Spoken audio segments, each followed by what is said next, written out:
الحمد لله رب العالمين نحمده ونستعينه ونستغفره ونعوذ بالله من شرور أنفسنا ومن سيئات أعمالنا من يهده الله فلا مضل له ومن يضلل فلا هادي له وأشهد أن لا إله إلا الله وحده لا شريك له وأشهد أن محمدًا عبده ورسوله صلى الله وسلم وبارك عليه وعلى آله وأصحابه ومن اهتدى بهداهم إلى يوم الدين. أما بعد فإن أصدق الحديث كتاب الله وخير الهدي هدي محمد صلى الله عليه وسلم وشر الأمور محدثاتها وكل محدثة بدعة وكل بدعة ضلالة وكل ضلالة في النار. فقد قال الله سبحانه وتعالى في محكم تنزيل: أعوذ بالله من الشيطان الرجيم. يا أيها الناس اتقوا ربكم الذي خلقكم من نفس واحدة وخلق منها زوجها وبث منهما رجالا كثيرا ونساء واتقوا الله الذي تساءلون به والأرحام إن الله كان عليكم رقيبا. يا أيها الذين آمنوا اتقوا الله وقولوا قولا سديدا يصلح لكم أعمالكم ويغفر لكم ذنوبكم ومن يطع الله ورسوله فقد فاز فوزا عظيما. يا أيها الذين آمنوا اتقوا الله حق تقاته ولا تموتن إلا وأنتم مسلمون. പ്രിയപ്പെട്ട സഹോദരന്മാരെ, സഹോദരിമാരെ, പ്രപഞ്ചനാഥനായ അല്ലാഹുവിന്റെ കൽപ്പന നിർദ്ദേശങ്ങൾ ജീവിതത്തിന്റെ നിഖില മേഖലകളിലും സൂക്ഷിക്കണമെന്ന് എന്നോടെന്ന പോലെ നിങ്ങൾ ഓരോരുത്തരോടും അത് അറിയിക്കുന്ന പ്രാധാന്യത്തിൽ ഗൗരവത്തിൽ ഉണർത്തുകയാണ്. പ്രപഞ്ചനാഥനായ അല്ലാഹു സുബ്ഹാനഹു വ തആലയെ കുറിച്ച് അവന്റെ റുബൂബിയത്തുമായി ബന്ധപ്പെട്ടുകൊണ്ടുള്ള അറിവ്, അതാണ് ഏറ്റവും ഉയർന്ന അറിവ് എന്ന് നമ്മൾ പഠിക്കുകയും അതിനുള്ള 7 തലങ്ങളെ നമ്മൾ വിശദീകരിക്കുകയും ചെയ്തിട്ടുണ്ട്. ഇന്നതിന്റെ 8ാമത്തെ ഭാഗത്തേക്ക് പ്രവേശിക്കുകയാണ്. അല്ലാഹുവിന്റെ റുബൂബിയത്തിനെ മനസ്സിലാക്കുന്നതിന് അല്ലെങ്കിൽ അതിനെ അറിഞ്ഞ് സ്ഥിരപ്പെടുത്തുകയും അതിനെ എതിർക്കുകയും ചെയ്യുന്ന ആളുകൾ ധാരാളമുണ്ട്. ഏതൊക്കെ വിഭാഗങ്ങളാണ് എന്നാണ് നമ്മൾ ഇന്ന് സംസാരിക്കുന്നത്. സത്വിശ്വാസികളായ നമ്മെ സംബന്ധിച്ചിടത്തോളം അല്ലാഹുവിന്റെ റുബൂബിയത്തിനെ നമുക്ക് ബോധ്യമാകുന്ന പല രൂപങ്ങളുണ്ട്. പ്രകൃതിപരമായി അഥവാ ശുദ്ധ പ്രകൃതി, അല്ലാഹു നമ്മിൽ സന്നിവേശിപ്പിച്ചിട്ടുള്ള ശുദ്ധ പ്രകൃതിയിലൂടെ, അതുപോലെ തന്നെ നമ്മുടെ ബുദ്ധി ഉപയോഗിച്ചുകൊണ്ട് പഞ്ചേന്ദ്രിയങ്ങളിലൂടെ അല്ലാഹുവിൽ നിന്ന് കൃത്യമായി ലഭിച്ച വഹീന്റെ അടിസ്ഥാനത്തിൽ, ഇങ്ങനെ എല്ലാമാണ് നമ്മൾ അല്ലാഹുവിന്റെ റുബൂബിയത്തിനെ മനസ്സിലാക്കിയെടുത്തിട്ടുള്ളത്. അതുകൊണ്ട് തന്നെ നമുക്ക് അതിൽ നിന്ന് കിട്ടുന്ന ഒരു ബൈ പ്രൊഡക്റ്റ്, നതീജ എന്ന് പറയുന്നത്, നമ്മൾ അറിഞ്ഞു മനസ്സിലാക്കിയ റബ്ബിനെ മാത്രമേ ഇബാദത്ത് എടുക്കാൻ പാടുള്ളൂ എന്നതാണ്.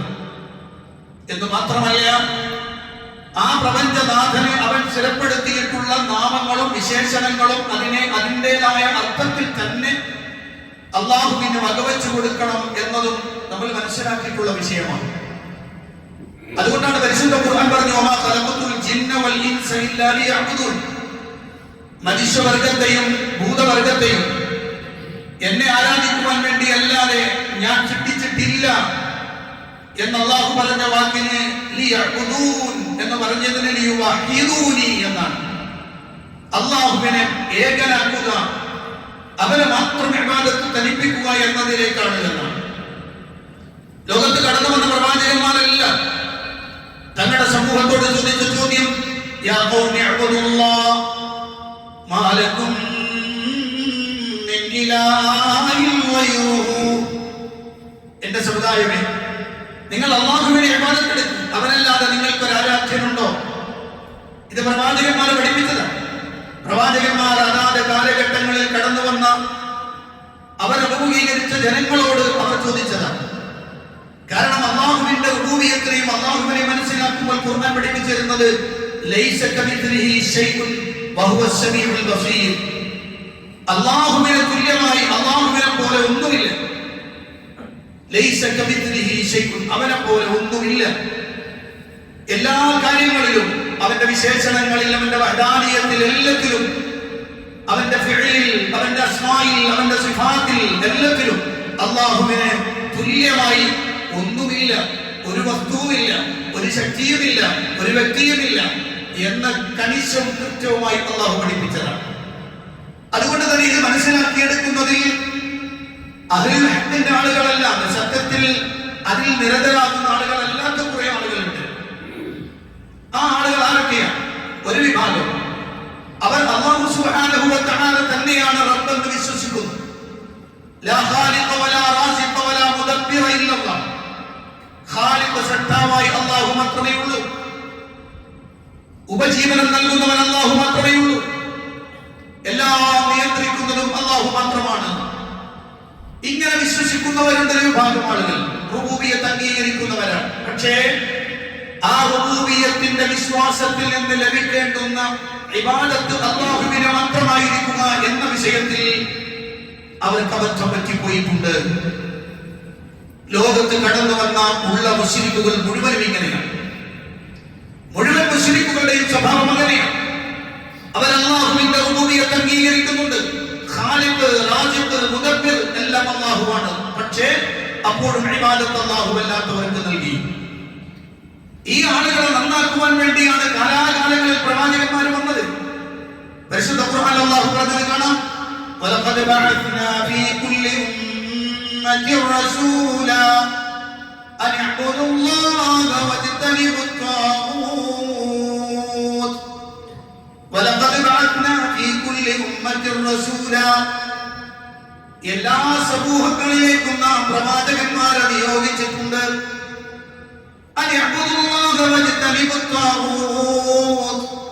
അവർക്ക് നൽകിയ നിർദ്ദേശം എന്താണ്? നിങ്ങൾ അല്ലാഹുവിനെ മാത്രം ആരാധിക്കണം, താഗൂത്തുകളെ നിങ്ങൾ വർജിക്കുകയും വേണമെന്ന നിർദ്ദേശം നൽകിയിട്ടാണ് ലോകത്ത് കടന്നു വന്ന മുഴുവൻ പ്രവാചകന്മാരും എല്ലാവരെയും അയച്ചിട്ടുള്ളത്. അങ്ങനെ മാത്രമല്ല, ഖുർആനിന്റെ മറ്റൊരു ഭാഗം വമാ അർസൽനാ മിൻ ഖബ്ലിക മിൻ റസൂൽ ഇല്ലാ നൂഹി ഇലൈഹി അന്നഹു ലാ ഇലാഹ ഇല്ലാ അന ലാ ഇലാഹ ഇല്ലാ അന ഫഅ്ബുദൂൻ. നബി, നിനക്ക് മുമ്പ് ഒരു പ്രവാചകന്മാരെയും നാം നിയോഗിച്ചിട്ടില്ല അവർക്ക് വഴി നൽകിയിട്ടല്ലാതെ. എന്താണ് വഴി? ഞാൻ മാത്രമാണ് ആരാധനയ്ക്കർഹൻ, അതുകൊണ്ട് എന്നെ നിങ്ങൾ ആരാധിക്കുകയും എന്ന വഴി നൽകാതെ ഒരു പ്രവാചകനെയും നാം നിയോഗിച്ചിട്ടില്ല എന്നാണ്. അപ്പോൾ അല്ലാഹുവിന്റെ റുബൂബിയത്ത് അംഗീകരിച്ചത് കൊണ്ട് മാത്രം കാര്യമായില്ല. ആ റുബൂബിയത്തിന്റെ സാക്ഷാത്കാരം എന്ന് വിളിക്കപ്പെടുന്നത് ഇബാദത്ത് അല്ലാഹുവിനെ മാത്രമാക്കണം എന്നതാണ്. അത് സംഭവിച്ചിട്ടില്ലെങ്കിൽ റുബൂബിയത്ത് സ്ഥിരപ്പെടുത്തിയത് കൊണ്ട് മാത്രം കാര്യമല്ല. ഇങ്ങനെ ഒരു വിഭാഗം സമൂഹത്തിലുണ്ട്. രണ്ടാമത്തെ വിഭാഗം, അവർ അല്ലാഹു സുബ്ഹാനഹു വ തആലയുടെ റുബൂബിയത്ത് അംഗീകരിക്കുന്നു, മാത്രമല്ല അവർ അല്ലാഹുവിനുള്ള ഇബാദത്തും അംഗീകരിക്കുന്നുണ്ട്. റുബൂബിയത്ത് അംഗീകരിച്ചു, ഉലൂഹിയത്തും അംഗീകരിച്ചു എന്ന് പറഞ്ഞാൽ ഇബാദത്ത് അല്ലാഹുവിനെ മാത്രമാണ് അംഗീകരിച്ചു. പക്ഷേ അവർക്കൊരു അബദ്ധം പറ്റിയിട്ടുണ്ട്. ആ അബദ്ധം റുബൂബിയ്യത്തിൽ പറ്റുന്ന അബദ്ധമാണ്. എന്താണ് ആ അബദ്ധം? അവർ അല്ലാഹുവിന്റെ നാമങ്ങളിലും വിശേഷണങ്ങളിലും കൈക്രിയ നടത്തി, വക്രത കാണിച്ചു, കൃത്രിമം കാണിച്ചു. ആ കൃത്രിമം കാണിക്കുന്നതോടുകൂടി അല്ലാഹുവിന്റെ റുബൂബിയ്യത്ത് അംഗീകരിച്ചാലും അതിന്റെ പൂർണ്ണാർത്ഥത്തിലേക്ക് എത്താതെ പോകുന്നു. ഇബാദത്ത് അവർ അർപ്പിച്ചാലും ശരി, അവരുടെ വിശ്വാസം തകരാറിലാകുന്നു. പരിശുദ്ധ ഖുർആൻ അല്ലാഹു പറഞ്ഞു, വലില്ലാഹിൽ അസ്മാഉൽ ഹുസ്നാ ഫദ്ഉഹു ബിഹാ. അല്ലാഹുവിന് ഉന്നതമായ നാമങ്ങളുണ്ട്, അല്ലാഹുവിന് ഏറ്റവും ഉത്കൃഷ്ടമായ നാമങ്ങളുണ്ട്. ഫദ്ഉഹു ബിഹാ, ആ നാമങ്ങൾ കൊണ്ട് നിങ്ങൾ അവനെ വിളിച്ച് പ്രാർത്ഥിക്കുകയും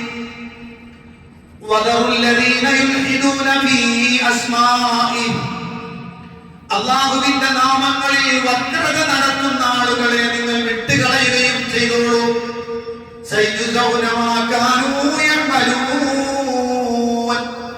അവർ പ്രവർത്തിക്കുന്നതിന്, അവർ പ്രവർത്തിച്ചതിനുള്ള പ്രതിഫലം അവർക്ക് വഴിയേ നൽകപ്പെടുന്നതാണ്. ഈ ആയത്തിൽ അല്ലാഹു പറഞ്ഞത് അല്ലാഹുവിന്റെ നാമങ്ങളിൽ വക്രത നടത്തുക, കൃത്രിമം നടത്തുക എന്നതാണ്. എന്താണ് പറഞ്ഞതിനർത്ഥം? അല്ലാഹു സുബ്ഹാനഹു വ തആലയുടെ വിശേഷണങ്ങളെ ഒന്നുകിൽ അതിനെ നിഷേധിക്കുക, അല്ലെങ്കിൽ അതിലെന്തെങ്കിലും ഒരു മാറ്റം വരുത്തുക, അല്ലെങ്കിൽ അതിനെ വേറെ രൂപത്തിൽ വ്യാഖ്യാനിക്കുക. ഇതെല്ലാം അല്ലാഹുവിന്റെ നാമങ്ങളിൽ നടത്തുന്ന കൈക്രിയയാണ്, വക്രതയാണ്. പണ്ഡിതന്മാർ അത് വിശദീകരിച്ചു കൃത്യമായി. അല്ലാഹു സുബ്ഹാനഹു വ തആല അവനെ കുറിച്ച് പറഞ്ഞിട്ടുണ്ടെങ്കിൽ അതങ്ങനെ തന്നെ മനസ്സിലാക്കണം. അതിൽ പൂർവസൂരികളായ ആളുകൾ എന്താണോ നിലപാട് പറഞ്ഞത് അവിടെ നിൽക്കണം, അതിനപ്പുറത്തേക്ക് പോകരുത്. ഞാനൊരു ഒറ്റ ഉദാഹരണം പറയാം. പരിശുദ്ധ ഖുർആനിൽ അല്ലാഹു പറഞ്ഞു, അർ-റഹ്മാനു അലൽ അർശി ഇസ്തവാ. അർ-റഹ്മാനു അലൽ അർശി ഇസ്തവാ, പരമകാരുണികനായ അല്ലാഹ്, ആ അല്ലാഹു അർശിൽ ആസനസ്ഥനായി. ഈ വാചകം പരിശുദ്ധ ഖുർആൻ പറഞ്ഞതാണ്. ആ ഖുർആൻ പറഞ്ഞത് എന്താണോ അത് പ്രവാചകൻ പഠിപ്പിച്ചു, സ്വഹാബത്ത് മനസ്സിലാക്കി, താബിഈകൾ മനസ്സിലാക്കി, കഴിഞ്ഞകാല പണ്ഡിതന്മാർ, ഇമാമുകൾ എല്ലാം അത് മനസ്സിലാക്കി. എന്നാൽ പിൽക്കാലത്ത് വന്ന ചില ആളുകൾ പറഞ്ഞു, ആസനസ്ഥനാവുക എന്ന് പറഞ്ഞാൽ അത് മനുഷ്യരുടെ സൃഷ്ടികളുടെ വിശേഷണമാണ്, അങ്ങനെ പറയാൻ പറ്റൂല. അപ്പൊ അവിടെ ഇസ്തവ എന്നതിന് എന്ത് കൊടുക്കണം? ഇസ്തൗലാന്നാക്കിയാൽ മതി എന്ന് പറഞ്ഞു. ജഹ്മിയാക്കൾ കടന്നു വന്നുകൊണ്ട് പറഞ്ഞതാണ്, ഇസ്തവ എന്ന് പറഞ്ഞാൽ ഇസ്തൗലാന്നാക്കിയാൽ മതി, ആധിപത്യം സ്ഥാപിച്ചു എന്ന് പറഞ്ഞാൽ മതി. യഥാർത്ഥത്തിൽ അത് അല്ലാഹുവിന്റെ നാമങ്ങളിൽ കൈക്രിയ നടത്തലാണ്. അതുകൊണ്ടാണ് മുഹീദ്ദീൻ ശൈഖ് അബ്ദുൽ ഖാദിർ ജീലാനി റഹിമഹുല്ലാഹ് അദ്ദേഹത്തിന്റെ അൽ മുനിയ ബി ത്വാലിബ് തരീഖുൽ ഹഖ് എന്ന ഗ്രന്ഥത്തിൽ നമ്മുടെ നാട്ടിലെ മഹല്ലുകളിൽ അശ്അരി തരീഖത്ത് സ്വീകരിക്കണം എന്ന് ബൈലോ എഴുതിയ ആളുകളെ നമ്മുടെ നാട്ടിലെ ആളുകൾ പറയും അത് ശരിയാണെന്ന് പറയും, അതാണ് വിശ്വാസം എന്ന് പറയും. യഥാർത്ഥത്തിൽ മുഹീദ്ദീൻ ശൈഖ് റഹിമഹുല്ലാഹ് പറഞ്ഞു, അശ്അരികളും ഈ വിഷയത്തിൽ അബദ്ധം പറ്റിയവരാണ് എന്നാണ്. കാരണം അശ്അരിയാക്കളും അല്ലാഹുവിന്റെ നാമങ്ങളെ മനസ്സിലാക്കുന്നതിൽ അബദ്ധം പറ്റിയിട്ടുണ്ട്, വിശേഷണങ്ങളിൽ കൈക്രിയ നടത്തിയവരാണവർ എന്ന് കൃത്യമായി അദ്ദേഹത്തിന്റെ ഗ്രന്ഥത്തിൽ രേഖപ്പെടുത്തിയത് കാണാം. ഞാൻ പറഞ്ഞു വരുന്നത് ഉദാഹരണം പറഞ്ഞത് മാത്രം. ഇതുപോലെ ധാരാളം അല്ലാഹുവിന്റെ വജ്ഹ്, അല്ലാഹുവിന്റെ കയ്യ്, അല്ലാഹുവിന്റെ അതുപോലെ തന്നെ അല്ലാഹുവുമായി ബന്ധപ്പെട്ട് പറയപ്പെടുന്ന വിശേഷണങ്ങൾ എന്ത് തന്നെയാണെങ്കിലും അതെല്ലാം അല്ലാഹു പറഞ്ഞത് എങ്ങനെയാണോ അങ്ങനെ പറയണം. അതിനപ്പുറത്തേക്ക് കയറി അതിനെ വ്യാഖ്യാനിക്കുകയോ അങ്ങനെ ഉണ്ടാവില്ല എന്ന് നിഷേധിക്കുകയോ ചെയ്താൽ അത് ഇൽഹാദാണ് എന്ന് അല്ലാഹുവിന്റെ ഖുർആൻ. അതുകൊണ്ട് ഖുർആൻ പഠിപ്പിച്ചൊരു വാചകം പറയാം, അവർ അല്ലാഹുവിനെ കണക്കാക്കേണ്ട മുറപ്രകാരം കണക്കാക്കിയില്ല എന്ന് അവർ ഇത്തരം ആളുകളെ കുറിച്ച് അല്ലാഹുവിന്റെ ഖുർആൻ അല്ലാഹു സുബ്ഹാനഹു വ തആല പറയും. ഇനി മൂന്നാമത്തെ ഒരു വിഭാഗത്തെ സംബന്ധിച്ചിടത്തോളം അവർക്ക് റുബൂബിയ്യത്തിന്റെ വിഷയത്തിൽ ശക്കാണ്, സംശയമാണ്. അവരെ സ്ഥിരപ്പെടുത്താനും പോകുന്നില്ല, നിഷേധിക്കാനും പോകുന്നില്ല. മറിച്ച് അങ്ങനെ ഉണ്ടോ, ആ പറയപ്പെടുന്ന വിഷയത്തിലൊക്കെ ഒരു സംശയം രേഖപ്പെടുത്തുന്ന ആളുകളുണ്ട്. ഇങ്ങനെയുള്ള സംശയാലുക്കളെ അല്ലാഹു സുബ്ഹാനഹു വ തആല വളരെ കൃത്യമായി വിശദീകരിച്ചു പരിശുദ്ധ ഖുർആൻ. വഖാലൂ ഇന്നാ കഫർനാ ബിമാ ഉർസിൽതും ബിഹി വഇന്നാ ലഫീ ശക്കിൻ മിമ്മാ തദ്ഊനനാ ഇലൈഹി മുരീബ്. ഖാലത് റസൂലുഹും ഫില്ലാഹി ശക്ക് ഫാത്തിരിസ് സമാവാതി വൽ അർദ്. വഖാലൂ, അവർ പറഞ്ഞു, ഇന്നാ കഫർനാ ബിമാ ഉർസിൽതും ബിഹി, ഏ പ്രവാചകരെ, നിങ്ങളെ ഏതൊരു ദൗത്യവുമായി അയച്ചുവോ ആ വിഷയത്തിൽ ഞങ്ങൾ അവിശ്വസിക്കുകയാണ്. മാത്രമല്ല വഇന്നാ ലഫീ ശക്കിൻ മിമ്മാ തദ്ഊനനാ ഇലൈഹി മുരീബ്, നിങ്ങൾ ഞങ്ങളെ ഏതൊരാശയത്തിലേക്ക് ക്ഷണിക്കുന്നുവോ നിങ്ങൾ റബ്ബിനെ കുറിച്ച് പറഞ്ഞുകൊണ്ട് വിശദീകരിക്കുകയാണ്. ഞങ്ങൾ അതിൽ സംശയാലുക്കളാണ്, ഞങ്ങൾക്ക് ആ വിഷയം ഉൾക്കൊള്ളാൻ കഴിയുന്നില്ല. ഉടനെ പ്രവാചകന്മാർ തിരിച്ചു ചോദിക്കുകയാണ്, ഖാലതു റസൂലുഹും അഫില്ലാഹി ശക്ക്. പ്രവാചകന്മാർ ചോദിച്ചു, നിങ്ങൾക്ക് അല്ലാഹുവിനാണോ സംശയമുള്ളത്? ഫാത്തിരിസ് സമാവാതി വൽ അർദ്, ആകാശഭൂമികളെ പ്ലാനില്ലാതെ സൃഷ്ടിച്ചവനായ അല്ലാഹുവിനാണോ നിങ്ങൾക്ക് സംശയം എന്ന് പ്രവാചകന്മാർ തിരിച്ചു ചോദിച്ചു. ഇന്നും ചില ആളുകളുണ്ട് അത്തരം സംശയിക്കുന്ന ആളുകൾ. അവർക്കറിയാം പ്രപഞ്ചത്തിന് ഒരു നാഥൻ ഉണ്ടെന്നൊക്കെ പറയാം, പക്ഷെ എന്നാലും ഈ പറയപ്പെടുന്ന റുബൂബിയ്യത്തിന്റെ വിഷയങ്ങളിൽ അവർ സംശയത്തിലാണ് എന്ന് പരിശുദ്ധ ഖുർആൻ അല്ലാഹു സുബ്ഹാനഹു വ തആല പഠിപ്പിക്കുന്നു. യഥാർത്ഥത്തിൽ അങ്ങനെ ഒരു സംശയം വന്നാൽ എന്താണ് അതിന്റെ അപകടം? ഒരു മനുഷ്യനെ സംബന്ധിച്ചിടത്തോളം നിർബന്ധങ്ങളിൽ ആദ്യത്തേത് എന്നുള്ളത് അല്ലാഹുവിനെ കുറിച്ചുള്ള വിശ്വാസം. എന്നാൽ ഇവിടെ നേരെ ഓപ്പോസിറ്റ് വരുന്നു. അവരുടെ നിർബന്ധമായ വിശ്വാസത്തിൽ ആദ്യത്തേത് ശക്കാണ്, സംശയമാണ്. അതുകൊണ്ട് തന്നെ മഹാ അപകടത്തിലാണ് അത്തരം ആളുകളെന്ന് പരിശുദ്ധ ഖുർആൻ അല്ലാഹു സുബ്ഹാനഹു വ തആല പഠിപ്പിച്ചു. അതുകൊണ്ടാണ് നമ്മൾ ഈ വിഷയം തുടങ്ങുന്ന ആദ്യത്തെ ഖുതുബയിൽ ഞാൻ പറഞ്ഞു, പരിശുദ്ധ ഖുർആൻ ആയത്തുൽ ഫഅലം അന്നഹു ലാ ഇലാഹ ഇല്ലല്ലാഹ്, നീ അറിയണം, പഠിക്കണം, മനസ്സിലാക്കണം എന്ന് അല്ലാഹു സുബ്ഹാനഹു വ തആല കൃത്യമായി പറയാനുള്ള കാരണം അതാണ്. നിങ്ങൾ നോക്കൂ, ലോകത്ത് കടന്നു വന്ന ഏതൊരു കുട്ടിയാവട്ടെ, അല്ലാഹുവിന്റെ പ്രവാചകൻ പറഞ്ഞു, മാ മിൻ മൗലൂദിൻ ഇല്ലാ യൂലദു അലൽ ഫിത്ര, ഈ ഭൂമിയിൽ ജനിക്കുന്ന ഏതൊരു കുഞ്ഞും ശുദ്ധ പ്രകൃതിയിലാണ് ജനിക്കുന്നത്. വേറൊരു ഹദീസിൽ കാണാം, വഇന്നി ഖലഖ്തു ഇബാദി ഹുനഫാഅ കുല്ലഹും, ഞാൻ എൻ്റെ അടിമകളെ സൃഷ്ടിച്ചിട്ടുള്ളത് ഋജുമാനസ്കരായ നിലയിലാണ് എന്ന് അല്ലാഹുവിന്റെ പ്രവാചകൻ പഠിപ്പിക്കുകയാണ്. മഹാനായ മുആദ് ബിൻ ജബൽ റളിയല്ലാഹു അൻഹുവിനെ യമനിലേക്ക് യാത്ര അയക്കുമ്പോൾ, പ്രബോധനത്തിന് വേണ്ടി അയക്കുമ്പോൾ അല്ലാഹുവിന്റെ പ്രവാചകൻ സല്ലല്ലാഹു അലൈഹി വസല്ലം മുആദ് ബിൻ ജബൽ റളിയല്ലാഹു അൻഹു കൊടുത്ത നിർദ്ദേശം എന്തായിരുന്നു? അദ്ദേഹം പ്രവാചകൻ സല്ലല്ലാഹു അലൈഹി വസല്ലം പറഞ്ഞു, ഫൽയകുൻ അവ്വല മാ തദ്ഊഹും ഇലൈഹി ഇബാദത്തുല്ലാഹി വഹ്ദഹു, നീ ആളുകളെ, ആരാണ് ആളുകൾ? അഹ്ലി കിതാബുകളാണ്, വേദം നൽകപ്പെട്ടവരാണ്. അവരുടെ അടുത്തേക്ക് ചെന്ന് അവരെ നീ ക്ഷണിക്കേണ്ടുന്ന ഒന്നാമത്തെ കാര്യം അല്ലാഹുവിനെ മനസ്സിലാക്കി ഇബാദത്ത് എടുക്കണം എന്ന വിഷയമായിരിക്കണം എന്ന് അല്ലാഹുവിന്റെ പ്രവാചകൻ സ്വല്ലല്ലാഹു അലൈഹി വസല്ലം പഠിപ്പിക്കുകയാണ്. പ്രിയപ്പെട്ട സഹോദരന്മാരും സഹോദരിമാരെ, ജീവിതത്തിൽ ഏതൊക്കെ വിഷയങ്ങളുണ്ടെങ്കിലും എന്തൊക്കെ വിഷയങ്ങളുണ്ടെങ്കിലും അതിൽ ഒന്നാം സ്ഥാനം എപ്പോഴും തൗഹീദിനാണ്. തൗഹീദിന് തന്നെയാണ്. വേറെ ഏതൊക്കെ വിഷയങ്ങൾ നമ്മുടെ മുന്നിൽ വന്നാലും ശരി, എന്തൊക്കെ സാമൂഹികമായ വിഷയങ്ങളും സാമ്പത്തികമായ വിഷയങ്ങളും മറ്റെന്ത് വന്നാലും ഒന്നാം സ്ഥാനം കൊടുക്കേണ്ടത് തൗഹീദിനാണ്. അത് കഴിഞ്ഞിട്ടേ ബാക്കി എന്തിനും കാര്യമുള്ളൂ. നിങ്ങൾ ആലോചിച്ച് നോക്ക്, എന്റെ സാമ്പത്തിക ഭദ്രത ഞാൻ റെഡിയാക്കി വെച്ചത് കൊണ്ട് അല്ലാഹുവിന്റെ വഹദാനിയത്തിനെ കുറിച്ച് അറിവില്ലാതിരിക്കുകയും മനസ്സിലാക്കാതിരിക്കുകയും അതിൽ വീഴ്ച വരുത്തുകയും ചെയ്താൽ എന്റെ ഈ സമ്പത്ത് കൊണ്ട് വല്ല ഗുണമുണ്ടോ? വല്ല നേട്ടമുണ്ടോ? ഒരു നേട്ടവും ഇല്ല. ഇങ്ങനെ നോക്കിയാൽ മതി. എല്ലാത്തിന്റെയും ഒന്നാം സ്ഥാനം അള്ളാഹുവിന്റെ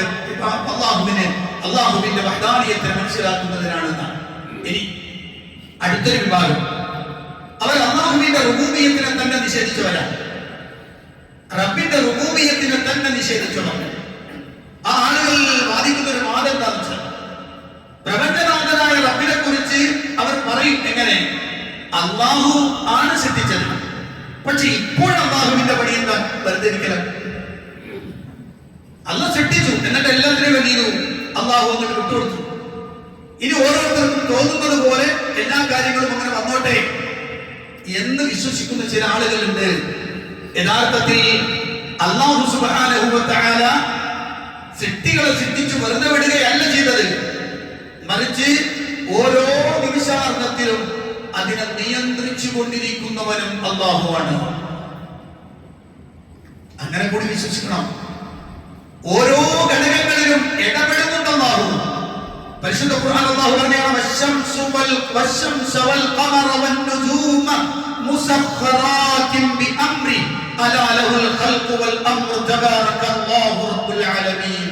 സൂര്യൻ, ചന്ദ്രൻ, നക്ഷത്രങ്ങൾ എല്ലാം വിധേയമാണ്, അല്ലാഹുവിന്റെ അംറിന് വിധേയമാണ്. അവനാണ് ഖൽഖും അംറും, സൃഷ്ടിപ്പും അതിന്റെ മറ്റു കാര്യങ്ങളും അല്ലാഹുവിനാണ്. തബാറകല്ലാഹു റബ്ബുൽ ആലമീൻ. സർവ്വലോക രക്ഷിതാവായ അല്ലാഹു അനുഗ്രഹപൂർണ്ണനായിരിക്കുന്നു. വേറെയായിട്ട് കാണാം, വമിൻ ആയാതിഹി അൻ തഖൂമ അസ്സമാഉ വൽ അർളു ബിഅംരി. ആകാശങ്ങളും ഭൂമിയും എല്ലാം നിലനിൽക്കുന്നത് അവന്റെ കൽപ്പന പ്രകാരമാണ്. എല്ലാം കൃത്യമാണ്. ഒരുപക്ഷെ ഇവരെക്കാളും നല്ലത് മക്കയിലെ മുശ്രിക്കുകളാണെന്ന് പറയേണ്ടി വരും. കാരണം അവർ റുബൂബിയത്ത് അംഗീകരിച്ചവരാണ്. ഇത് റുബൂബിയത്തിന്റെ നിഷേധമാണ്. വേറെ ചില ആളുകളുണ്ട് ഈ വകുപ്പിൽ തന്നെ പെടുന്ന വേറെ ചില ആളുകൾ, അവർ അല്ലാഹുവിന്റെ ഖദറിനെ നിഷേധിക്കുന്നവരാണ്. ഖദറിനെ നിഷേധിക്കുക എന്ന് പറഞ്ഞാൽ അല്ലാഹു സുബ്ഹാനഹു വ തആല അംഗീകരിക്കുന്നു, അല്ലാഹുവിനെ അംഗീകരിക്കുന്നുണ്ട്, പക്ഷേ അവന്റെ ഖദർ അംഗീകരിക്കുന്നില്ല.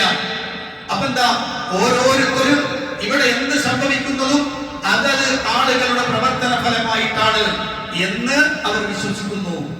യഥാർത്ഥത്തിൽ നമ്മളൊക്കെ വിശ്വസിക്കുന്ന നേരെ ഓപ്പോസിറ്റ് ആണ്. കാരണം അല്ലാഹുവിന്റെ ഖുർആൻ പറഞ്ഞു, വഖലഖ കുല്ല ശൈഇൻ, എല്ലാ വസ്തുക്കളെയും അല്ലാഹു സൃഷ്ടിച്ചു, ഫഖദ്ദറഹു തഖ്ദീറാ, അതിനെല്ലാത്തിനും അല്ലാഹു ഒരു നിർണ്ണയം കൃത്യമാക്കി കൊടുക്കുകയും ചെയ്തു.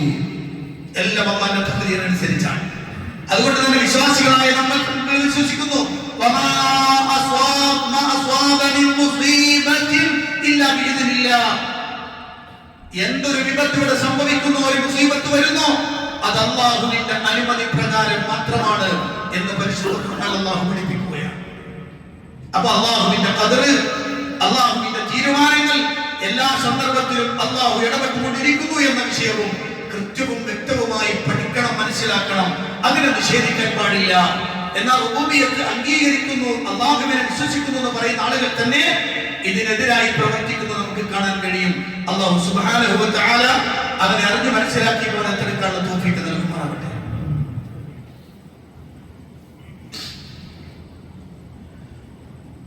അൽഹംദുലില്ലാഹി റബ്ബിൽ ആലമീൻ, അസ്സലാത്തു വസ്സലാമു അലാ അശ്റഫിൽ അംബിയാഇ വൽ മുർസലീൻ നബിയ്യിനാ അൽ ഹബീബ് മുഹമ്മദിൻ സ്വല്ലല്ലാഹു അലൈഹി വസല്ലം വഅലാ ആലിഹി വസഹ്ബിഹി വമൻ തബിഅഹും ബിഇഹ്സാനിൻ ഇലാ യൗമിദ്ദീൻ. അമ്മാ ബഅദ്, ഇത്തഖുല്ലാഹ ഇബാദല്ലാഹ്. പ്രിയപ്പെട്ട സത്യവിശ്വാസികളെ, വിശ്വാസിനികളെ, അല്ലാഹുവിന്റെ കൽപ്പനകൾക്കനുസരിച്ച് ജീവിക്കണമെന്ന് ഒരിക്കൽ കൂടി എന്നോടും നിങ്ങളോടും ഉണർത്തുകയാണ്. അല്ലാഹുവിന്റെ റുബൂബിയത്തിനെ നിഷേധിക്കുന്ന ആളുകൾ, അതിനെ ഏതെങ്കിലും രൂപത്തിൽ വക്രം നടത്തുന്ന ആളുകൾ, അത്തരം ആളുകളെ കുറിച്ചാണ് നമ്മൾ സംസാരിക്കുന്നത്. ഈ വിഷയത്തിൽ അവസാനമായി പറയാനുള്ളത്, അല്ലാഹുവിനെ തന്നെ നിഷേധിക്കുന്ന ആളുകളുണ്ട്. റുബൂബിയത്ത് എന്ന് മാത്രമല്ല, അല്ലാഹുവിനെ തന്നെ നിഷേധിക്കുന്ന ആളുകൾ. അത്തരം ആളുകൾ രണ്ട് രൂപത്തിലാണ്. ഒരു വിഭാഗം ആളുകൾ ശരിക്ക് നിരീശ്വരവാദികൾ തന്നെയാണ്. അവർ പ്രകൃതിവാദികൾ എന്നും അറിയപ്പെടാം. പ്രകൃതിവാദികൾ എന്ന് പറഞ്ഞാൽ അക്കാലഘട്ടത്തിലുമുണ്ട് അത്തരം ആളുകൾ. അവർ പറഞ്ഞൊരു വാക്ക് ഖുർആൻ പറയുന്നു,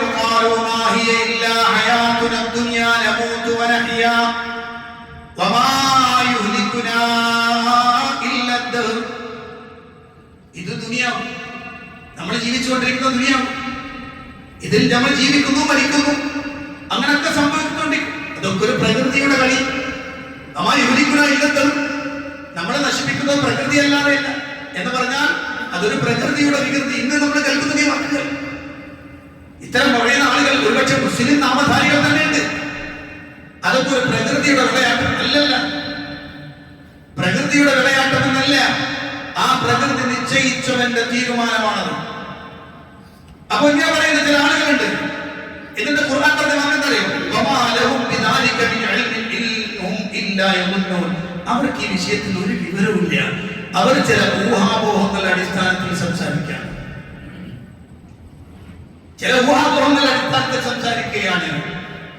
യഥാർത്ഥത്തിൽ അവർക്ക് ഈ വിഷയത്തിൽ താത്വികമായി ഒരറിവും അവരുടെ കയ്യിലില്ല എന്ന് അല്ലാഹുവിന്റെ ഖുർആൻ പഠിപ്പിക്കുകയാണ്.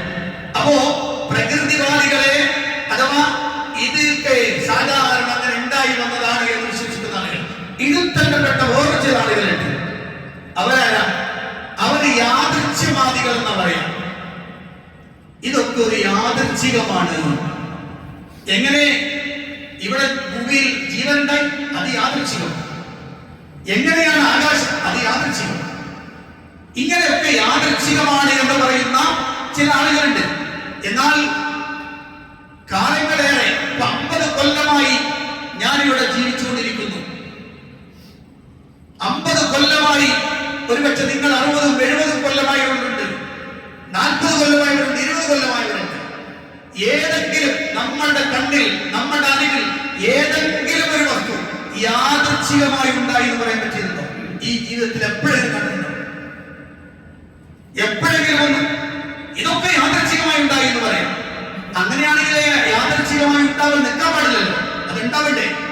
കാണുന്നില്ല. വേറെ കൂട്ടരുണ്ട്, പരിണാമവാദികൾ എന്ന് പറയാം. ഇപ്പോഴും ചർച്ചയുണ്ട്. ഈ ഹൈടെക് യുഗത്തിലും ഇപ്പോഴും വിശ്വസിക്കുന്ന ആളുകളുണ്ട്. എന്ത്? പരിണാമവാദികളായ ആളുകൾ. കൊരങ്ങിൽ നിന്ന് പരിണമിച്ചതാണ് മനുഷ്യൻ. എത്ര കോടിക്കണക്കിന് കൊല്ലങ്ങൾ എടുത്തതാണ്. എന്നാൽ അത്രയും വർഷങ്ങൾ കടന്നുപോയിട്ടും എന്താണ് മനുഷ്യൻ പരിണമിച്ചു വേറൊരു ജീവിയാവാത്തത്? ഉത്തരമില്ല. ഇവിടെ കാണുന്ന ഓരോ ജീവജാലങ്ങളും പരിണമിച്ചുണ്ടായി എന്ന് പറയാം. എന്നാൽ പരിണമിച്ചുണ്ടാക്കുക എന്നത് കാലങ്ങൾക്ക് മുമ്പ് അവസാനിപ്പിച്ചു പോയോ? അത് ഇങ്ങനെ തുടർന്നു വരേണ്ടതില്ലേ? അങ്ങനെയാണെങ്കിൽ ഈ പരിണാമം ഇപ്പോഴും നടക്കേണ്ടതില്ലേ? മനുഷ്യൻ എപ്പോഴെങ്കിലും വേറൊരു ജീവിയായി പരിണമിക്കുക? ഇല്ല, ഉണ്ടായിട്ടില്ല. അപ്പൊ യാദൃച്ഛികവാദവും തെറ്റാണ്. അത് കൃത്യമായ നിർദ്ദേശത്തിന്റെ അടിസ്ഥാനത്തിലാണ് നടന്നു വരുന്നത്. ഇവിടെ കാണുന്ന വസ്തുക്കളെല്ലാം കൂടി ചേർന്നിട്ട് പെട്ടെന്നൊരു ജീവി ഇല്ല, ഇതുവരെ ഉണ്ടായിട്ടില്ല, ഉണ്ടാവുകയുമില്ല. കാരണം അതൊക്കെ റബ്ബിന്റെ തീരുമാനമാണ്. ഇനി അക്കൂട്ടത്തിലെ മൂന്നാമത്തെ ഒരു വിഭാഗമാണ്, അതുകൂടെ പറയേണ്ടതുണ്ട്. മൂന്നാമത്തെ ഒരു വിഭാഗം എല്ലാം ശരിയാണെന്ന് വിശ്വസിക്കുന്ന ചില ആളുകൾ.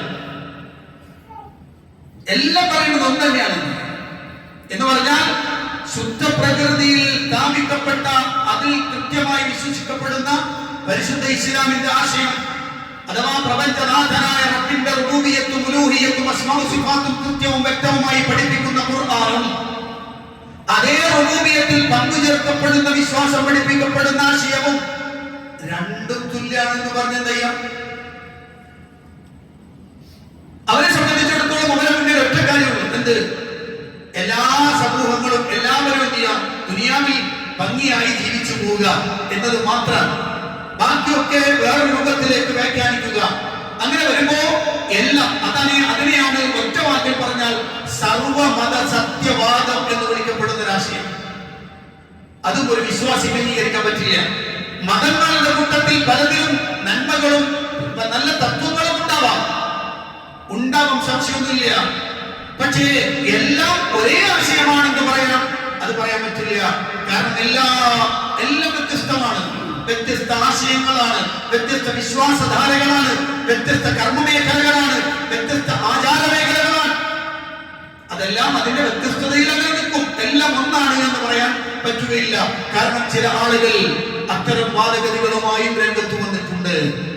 ഇതെല്ലാം അല്ലാഹുവിന്റെ റുബൂബിയ്യത്തിനെ കൃത്യമായി മനസ്സിലാക്കാത്തതിന്റെ അടിസ്ഥാനത്തിൽ വന്നതാണ്. ഞാനിപ്പോ ഒരു 4, 5, 6 ആളുകളെ 6 വിഭാഗങ്ങളെ പറഞ്ഞു. ഇവരെല്ലാം ഈ റുബൂബിയ്യത്തിന്റെ വിഷയത്തിൽ അബദ്ധത്തിലായി പോയ ആളുകളാണ്.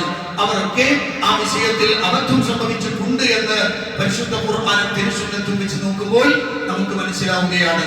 കൃത്യമായി അറിയണം, പഠിക്കണം, അള്ളാഹുവിനെ കുറിച്ച് മനസ്സിലാക്കുകയും വേണം. അപ്പോഴാണ് നമ്മളുടെ വിശ്വാസവും കർമ്മങ്ങളും യഥാധാരയിൽ ആയിത്തീരുകയുള്ളൂ. അള്ളാഹു അനുഗ്രഹിക്കുമാറാവട്ടെ. അള്ളാഹു സുബ്ഹാനഹു വ തആല അവന്റെ കൽപ്പനകളനുസരിച്ച് ജീവിക്കുന്നവരിൽ നമ്മെ ഉൾപ്പെടുത്തി അനുഗ്രഹിക്കുമാറാവട്ടെ. നമ്മുടെ ഒരു സഹോദരൻ കാലിന് ഒരു പ്രയാസമെത്തി ഓപ്പറേഷൻ പ്രയാസത്തിലാണ്. എല്ലാവരും അദ്ദേഹത്തിന് വേണ്ടി ദുആ ചെയ്യണം. അള്ളാഹു അദ്ദേഹത്തിന് എത്രയും പെട്ടെന്ന് ശിഫ നൽകുമാറാവട്ടെ. എല്ലാത്തരം രോഗങ്ങളിൽ നിന്നും പ്രയാസങ്ങളിൽ നിന്നും ബുദ്ധിമുട്ടുകളിൽ നിന്നും പെടുന്നതിനെ ഉണ്ടാകുന്ന ആകസ്മികമായ അപകടങ്ങളിൽ നിന്നെല്ലാം അള്ളാഹു നമ്മെ ഏവരെയും കാത്തു രക്ഷിക്കുമാറാവട്ടെ. അള്ളാഹുവിന്റെ ദീനനുസരിച്ച് ജീവിച്ച് മുഅ്മിനായി മരിക്കാൻ അള്ളാഹു തൗഫീഖ് നൽകുമാറാവട്ടെ. വന്നുപോയ തെറ്റുകുറ്റങ്ങൾ അള്ളാഹു വിട്ടുപുറത്തു മാപ്പാക്കി തരുമാറാവട്ടെ. മരണപ്പെട്ടവർക്ക് അള്ളാഹു മഗ്ഫിറത്തും മർഹമത്തും പ്രദാനം ചെയ്ത് അനുഗ്രഹിക്കുമാറാവട്ടെ. മുസ്ലിമായതിന്റെ പേരിൽ കഷ്ടപ്പെടുന്ന, പീഡിപ്പിക്കപ്പെടുന്ന, പ്രത്യേകിച്ച് ഫലസ്തീനിലെ നമ്മുടെ സഹോദരങ്ങൾ, അവർക്കെല്ലാം അള്ളാഹു അനുഗ്രഹവും സഹായം നൽകുമാറാവട്ടെ. എല്ലാത്തരം പ്രതിബന്ധങ്ങളിലും അള്ളാഹു രക്ഷപ്പെടുത്തുവാൻ അനുഗ്രഹിക്കുമാറാവട്ടെ. اللهم اغفر للمؤمنين والمؤمنات والمسلمين والمسلمات الأحياء منهم والأموات إنك مجيب الدعوات وقاضي الحاجات. اللهم أعز الإسلام والمسلمين وأذل الشرك والمشركين. اللهم دمر أعداءنا وأعداء الدين بما شئت وكيف شئت يا ذا الجلال والإكرام. ربنا آتنا في الدنيا حسنة وفي الآخرة حسنة وقنا عذاب النار. آمين برحمتك يا أرحم الراحمين. والحمد لله رب العالمين.